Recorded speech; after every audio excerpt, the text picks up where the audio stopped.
Dear student, আজকে তোমাদের class 10 এর 5.3 কষে থেকে 5.3 পেজ নাম্বার হলো 97 এর যে অঙ্কগুলো রয়েছে 3 এর 2 নম্বর অঙ্কটাকে বোর্ডে লেখা হলো। 3 এর 2 নম্বর অঙ্কটা কিভাবে হচ্ছে এটা সবাই লক্ষ্য করো। এই হচ্ছে অঙ্ক, ঠিক আছে। a টু b সমান c টু d সমান e স্কয়ার বলে প্রমাণ করি যে a square plus c square plus e square b square plus d square plus f square সমান কত ab প্লাস cd প্লাস ef হোল স্কয়ার। এর মানে হচ্ছে এটাকে আমি ধরে নেব কি বাম পক্ষ LHS ধরে নেব আর এটাকে ধরে নেব কি ডান পক্ষ RHS ধরে করতে হবে।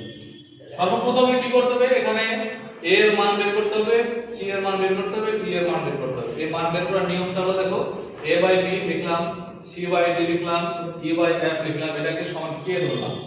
তাহলে a সমান কি হলো b দিয়ে কে গুণ করব, তাহলে b কে, c সমান কি হলো তাহলে d কে, আর e সমান হলো কি f কে। এবার কি করব, এখানে দেখো LHS লিখছি, LHS লিখে এই অংশটা লিখতে হবে LHS, মাঝখানে একটা করে ডট দিতে হবে। দেখো কি লেখা আছে a square plus c square plus e square, আবার এখানে ব্র্যাকেট দেওয়া আছে b square plus d square plus f square. এই অঙ্ক লেখা আছে। এবার নেক্সট দেখো এখানে কি করতে হবে, a c আর দিবে e, এদের যে মান পাওয়া গেল কি না সেই মানটা কিন্তু বসাতে হবে। তাহলে a এর মান দেখো b কে, তাহলে এখানে আমি লিখে দেব b কে, বাইরে যে স্কয়ার আছে বসিয়ে দিলাম, c এর মান কি পেলাম d কে বসিয়ে দিলাম, প্লাস e এর মান পেলাম কত f কে বসিয়ে দিলাম। ঠিক আছে, এদের কিছু মান পাওয়া গেল না, এদের কিছু মান পাওয়া গেল না, এটা সেভাবে বসিয়ে দাও b square plus d square plus f square. এদের মান ছিল না বলে যেরকম ছিল সেরকম বসিয়ে দিলাম। এবার এখানে দেখো b এবং কি আছে, এখানে কি একটি আছে ব্র্যাকেট আছে, এর মানে হলো যে দুটো এখানে যে আছে কি না সংখ্যা যে দেওয়া আছে এদের বাইরে স্কয়ার ধরতে হবে। তাহলে এখানে চলে আসবে কি b স্কয়ার, তারপরে চলে আসবে কি k স্কয়ার। আবার এখানে same case d square k square, আবার একই জিনিস f স্কয়ার k স্কয়ার। আবার এটা যেরকম ছিল সেটা বসিয়ে দাও b square plus d square plus f square, এটা বসে গেল। এবার এখানে দেখো একটা কি কাজ করতে হচ্ছে, এখানে যে সবগুলোর মধ্যে আছে এমন সেটাই যাবে কমন, কমন মানে ভাগ। এখন এখানে দেখো এখানে k স্কয়ার, এখানে k স্কয়ার, এখানে k স্কয়ার, তাহলে আমি এখানে কি কমন নিতে পারি k স্কয়ার নিলাম কমন। তাহলে আমার এখানে পড়ে থাকলো কি b square plus d square plus f square. ঠিক আছে, এবার এখানে কি হলো তাহলে b square plus d square plus f square বসে দিলাম। এবার নেক্সট লাইন কি হচ্ছে দেখো, এই যে এখানে আছে না b square plus d square plus f square, এখানেও আছে আবার এখানেও আছে, এখানে একটা এখানে একটা, হলো কটা দুটো। তাহলে এখানে k স্কয়ার লিখলাম, b square plus d square plus f square, এইখানে কি করব একটা হোল স্কয়ার। তাহলে এখানে একটা এখানে একটা, তাহলে হলো কটা দুটো। ঠিক আছে, LHS এর কাজ হলো, এখন এখানে করব RHS এর কাজ, RHS রাইট হ্যান্ড সাইড, এটা d স্কয়ার।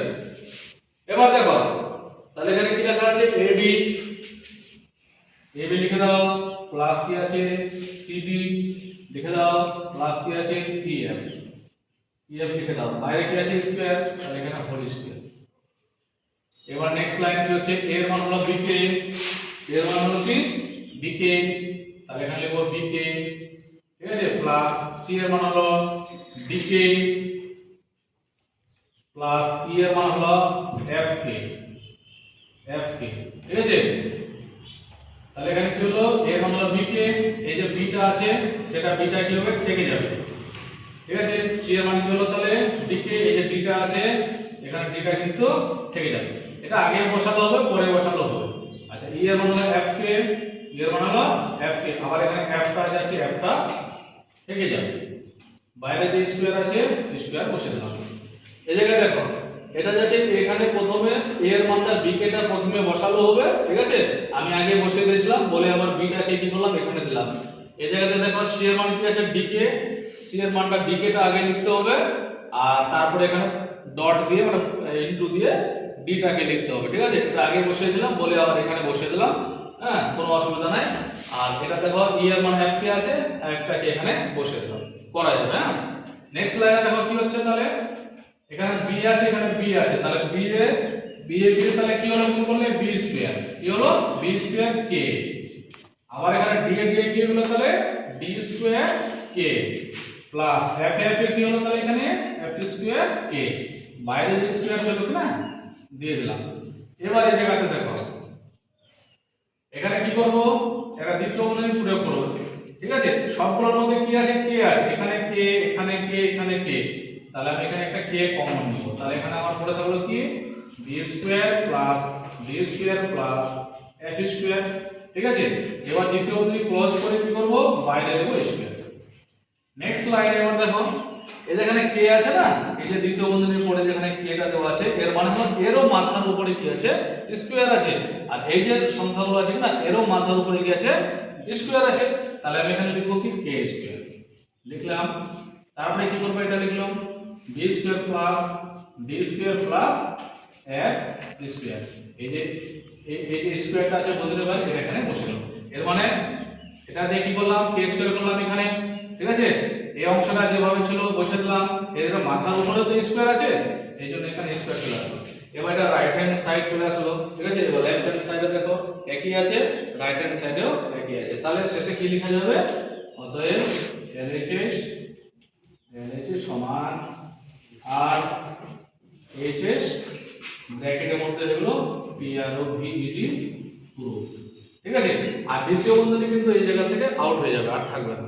এই পর্যন্ত উত্তর হয়ে গেল, বুঝা গেল সবারই? Yes sir. ওকে।